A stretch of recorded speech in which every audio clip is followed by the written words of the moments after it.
like any good RPG, Reckoning begins with character creation. We have several different options for that, and you'll see some of those now. So the first call to make is what race you want to be. We have 4 different races to choose from, 2 kinds of human, the Almain and the Varani, who hail from different lands and have different benefits, and the Losofar and Doklafar, light elves and dark elves, respectively.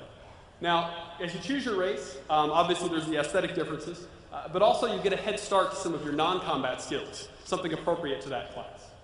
Now, having chosen your race, you can choose your gender, male or female. This is purely an aesthetic choice. It doesn't change stats or anything like that, although there is some dialogue in the game that will vary based on your gender. Having chosen that, we then pick our patron god.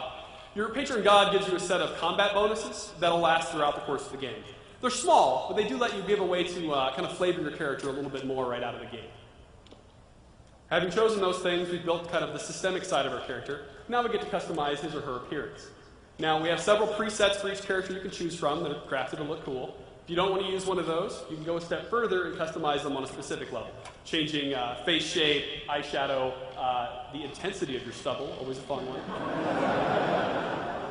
That's intense stubble, that's great. Also a number of hair options, facial hair, hair in your head, the eyebrows as well. You can change around colors and darkness and all that. And finally, accessories, where you can do different facial attachments like nose rings, earrings, etc., as well as tattoos. We have, I think, 30-some tattoos. You can do different opacities and colors and all that. Oh, yeah. You can actually make Kurt, but I'm not going to tell you the combination you have to do. We also have this fun randomize feature, which we really enjoyed when we put this in because it was supposed to be just a little usability thing, but it ended up being fun in and of itself. You just hit a button and it'll give you a whole different combination of traits. So in a hurry, you can create something really wild. And if you find something that's cool and not quite what you want, you can then customize it from there. We've picked our swank character. We're going to jump into the game itself. Now, normally, at this point in the game, you're starting off, you've seen a cinematic that sort of sets the stage for where we're at and what's going on. Since you're not seeing that here, I'll sort of catch you up on what's happening.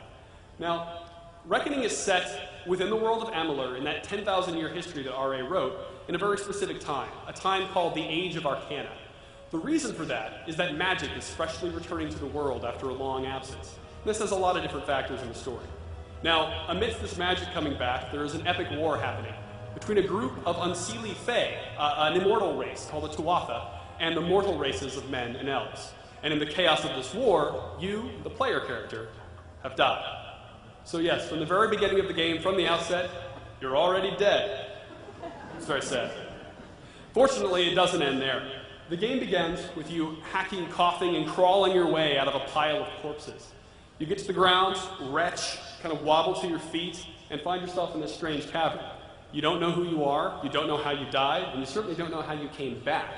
So the game begins with a number of personal mysteries for you to pursue, like tying it to you on a very personal level because it's stuff about you, and then leading you into the main quest from there. Here in just a moment, we're going to introduce you to one of those characters in the main quest, the architect of our resurrection, Fomorus Hughes.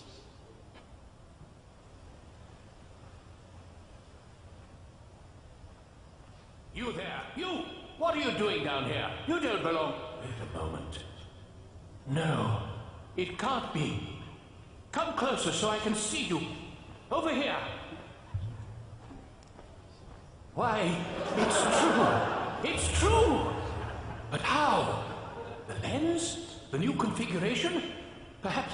No, what am I thinking? No time for that now. We've got to get you out of there. You need to arm yourself. Quickly, check that body over there for a weapon. No time for questions. Go!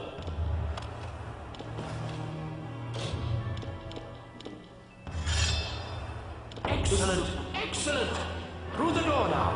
I'll meet you on the other side of the gate. Stay alert. We're not the only ones in here, I'm afraid. This is a small thing, but I have to say it. The voice you've just been hearing, Fomorus Hughes, if any of you played Baldur's Gate 2, and I'm really hoping a lot of you did, it's the same guy that did Minsk. I love it. He's awesome. Jim Cummings is his name.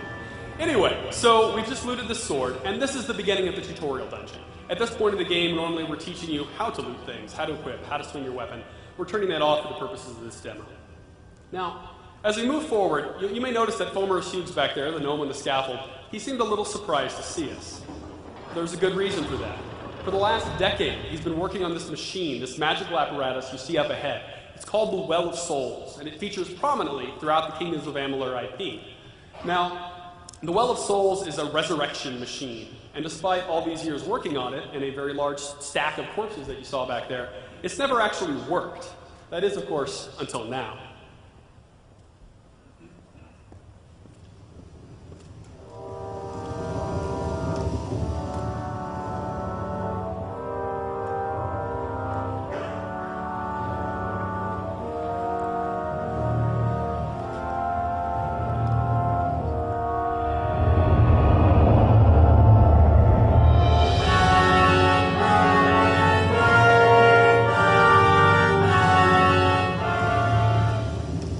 Unfortunately for us, the base of the Well of Souls isn't a very safe place. Some of Hugh's earlier experiments, skeletal constructs called the Ferragorda, are roaming the area. Now here in just a moment, you're going to see your first kind of taste of the combat in Reckoning. This is our combat in its most simplistic form, with just one weapon, which you can use with just one button. Now, Joe can pound out that button and get a base attack chain, or he can vary up his timing. If he delays between attacks, he'll get a different set of attacks, like a sword swing, sort of an uppercut that'll actually launch enemies into the air and let him juggle them. Really easy to use, very fast, very fluid. Hit a button, get an instant result, and you'll see that now. Look out! It's just as I feared. There's only one of them, though. Shouldn't be too much trouble. Well done. But stay alert. You'll rarely find just one of them around. Social creatures, actually.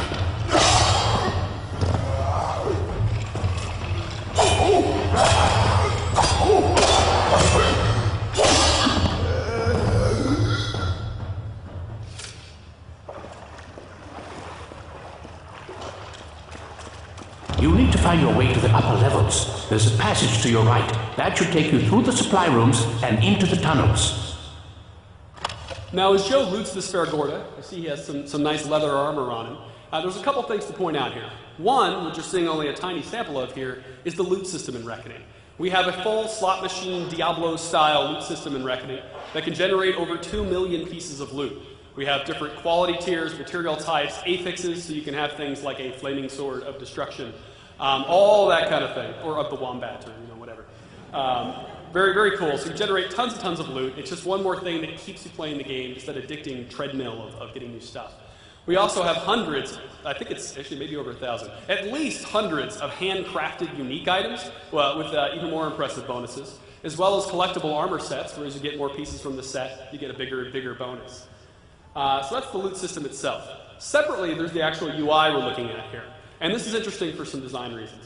Now, you can look at individual items here. You can compare them with what you have equipped directly from the loot UI. You don't have to go into your inventory for that. And then you can equip them directly from the loot UI without having to actually go into your inventory. Also, if you find some items that you don't care for, you can throw them into your junk pile right from here. Your junk pile, the next time you go to a merchant, with a single button press, you can sell all that off. Just one button press, it's gone.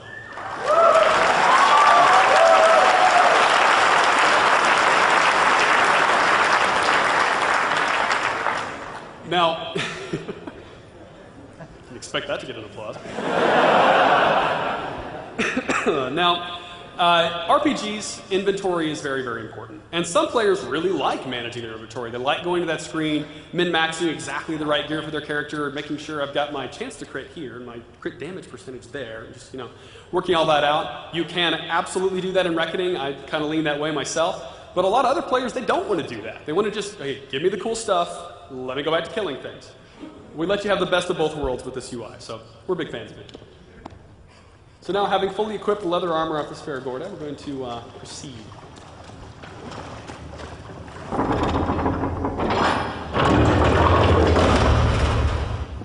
Now, one thing to pay attention to as we walk a little bit further down this hallway and into the next room is the attention to detail in the environment. Even here, indoors, in a dungeon, our artists, our environment artists, level designers, have done an amazing job crafting ridiculous amounts of small detail into every corner of the world, including places that, frankly, you're not likely to look, like up higher on the walls. Honestly, we ran through this demo 5 or 6 times before noticing the large stone head in the background.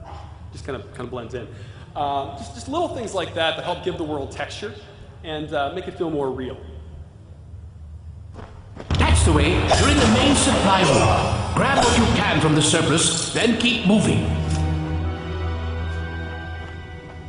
So now here Joe's going to loot and equip a kite shield. A kite shield is the most basic sort of defensive mechanism in the game, sort of suited for warriors, and it's going to add a couple new elements to our combat. Well, actually 3 new elements. First, it's going to add blocking, obviously, it's a shield. Second, it's going to add parrying. And a parry, if you're not familiar with action games, is like a timed block. So as your attack's incoming from an enemy, you block right at that last minute, and boom, you can parry him, and you'll stun him, do a little bit of extra damage. Another thing it's going to add, which you'll notice, is that if Joe attacks with his sword after parrying, he does a totally different attack chain, which is actually a more damaging chain than his normal attacks. We'll see that now.